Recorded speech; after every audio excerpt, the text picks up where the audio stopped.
자, 눈여겨볼 만한 게 빅테크 있죠. 금요일 날 이것도 좀 재밌었어요. 금요일 날 장중 방송에서 그때 방산주랑 빅텍을 같이 얘기를 하고 있었거든요. 당시에 빅텍이 11% 정도였고 방산주는 아난티가 갭자리 개파락했었어요. 아난티가 아난티가 여기 있었거든요. 그래서 아난티 갭자리 있네요. 막 이렇게 얘기를 하고 있었어요. 이만큼 갭자리 있다고 아난티 얘기하고 방산주 말하면서 빅텍은 지금부터는 이제 손절가 안 잡고 들어가면은 죽을 수도 있어요라고 하면서 막 떠들고 있었는데 갑자기 장 막판에 빅텍이 죽고 대북주가 막 올라가더라고요.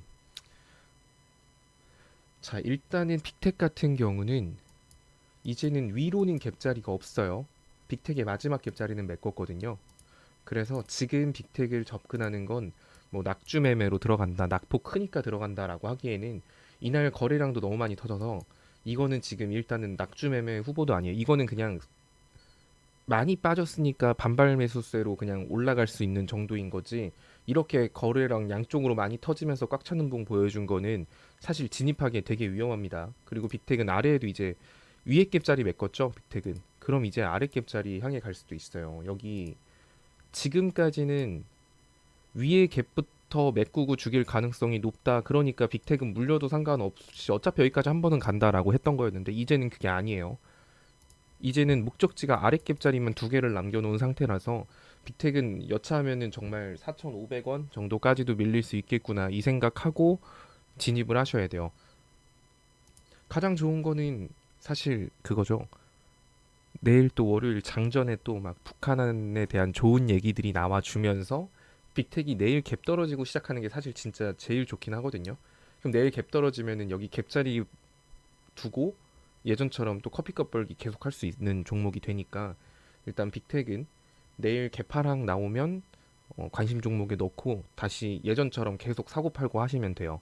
그 갭자리 하나 보고. 근데 그게 아니라 그냥 시초에 61선 위로 이렇게 올라가서 막 계속 흔든다라고 할 때 이거 괜히 잘못 따라 들어가서 물리면 아래 갭자리 메꿀 수 있으니까 올라가는 거 이게 빅텍 꿈치락꿈치락 하는 건 기술적 반등일 가능성이 높거든요.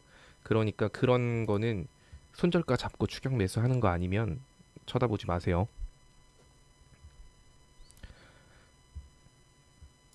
그때도 말씀드렸지만 10월 달은 방산주, 히토류 쪽이 잘 나가든가 아니면 대북주랑 치료제 쪽 이쪽이 잘 나가든가 약간 좀 올라갈 수 있는 섹터가 한정적이거든요. 그러니까 미리 거기 해당 종목군들 분류해 놓으면 되겠죠. 방산주는 뭐 다들 아실 거고, 치료제 관련주도 너무 흔해서 아실 거고, 대북주도 짚어드렸고, 히토류도 다 아실 거고. 그럼 일단 관심 종목에 딱 그 애들 모아놓고 제가 이제 시황에서 말씀을 드리겠죠. 자율주행 섹터 같은 경우도 정말 어찌 보면은 그런 거 많이 하잖아요. 수소차나 전기차는 이제 끝인가요? 뭐 이런 질문도 있고, 자율주행 같은 경우는 어떻죠? 뭐 이런 질문들도 있는데 걔네들은 사실 아직 제대로 시세를 보여주지 못한 아니지 시세는 보여줬지 걔네들의 가치를 입증할 때까지는 아직 시간이 좀 많이 남은 얘들이에요. 그러니까 주식은 미래 가치가 선반영되면서 올라간다라고 합니다. 지금 내가 실적이 많이 나왔다고 올라가는 게 아니라 실적이 많이 나올 것 같으니까 나중에 지금 올라간다 뭐 이렇게 생각을 하시면 돼요. 미래 가치가 선반영되는 건데 최근 뭐 전기차라던가 수소 이런 얘들이 저점 대비 막 100% 300%씩 막 올라간 얘들도 많잖아요. 그럼 걔네들이 미래 가치를 선반영했다라고 했는데 그럼 그만큼의 가치 상승이 있나? 물론 아주 중장기로 봤을 땐 좋겠지만 지금 자율주행으로 시세 많이 보여준 얘들은 반드시 필연적으로 조정이 올 거예요. 걔네들은 지금 결과를 가지고 올라가는 게 아니라 기대감 가지고 올라가는 거예요.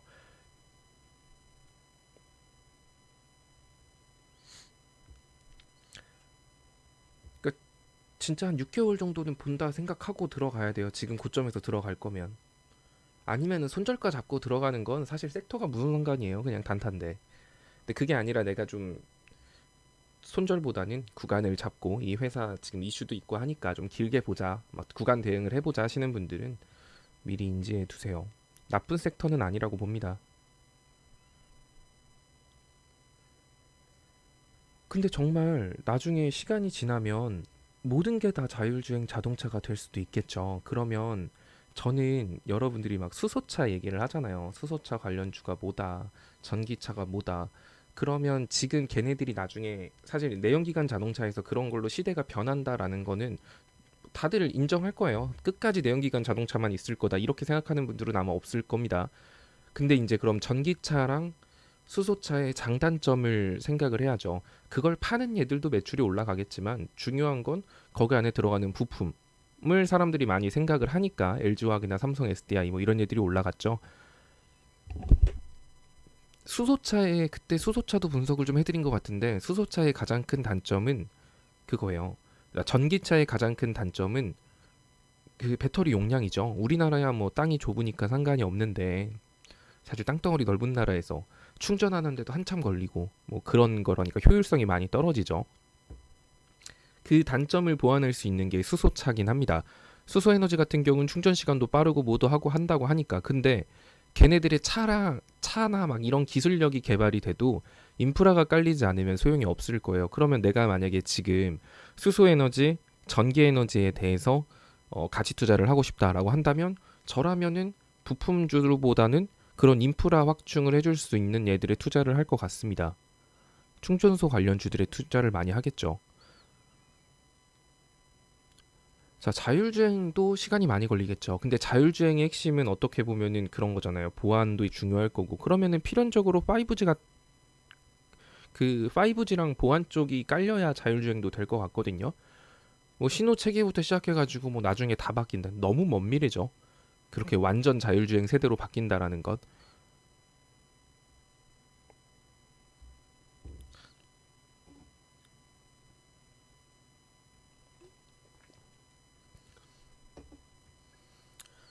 아니요, 근데 신규 상장주 같은 경우는 사실 차트 분석만 가지고는 알 수가 없어요. 그 기업에 대해서 뭐 제가 다 알고 있는 것도 아니고 그거는 거기 투자하고 계신 분들만 알겠죠. 그래서 저는 신규 상장주 같은 경우는 잘 쳐다보지 않아요.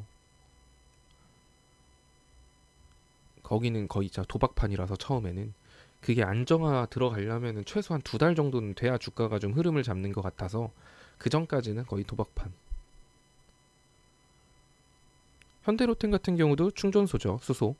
그리고 걔는 대북 섹터 철도 쪽으로도 들어가요. 제가 괜히 현대로템을 말하는 게 아니에요. 그렇다고 회사가 돈을 못 버는 가난한 회사도 아니고 뭐 그럴 수도 있겠죠, 나중에는. 그러니까 약간 가치 투자를 할 거면 지금 여러분들이 뉴스에서 보는 걸 사놓고 가치 투자라고 생각을 하면 안 돼요.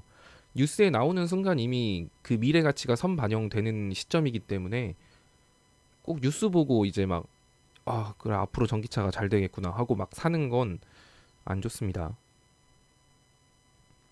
앞에 뭐 별 얘기 없었습니다. 자, 그러면은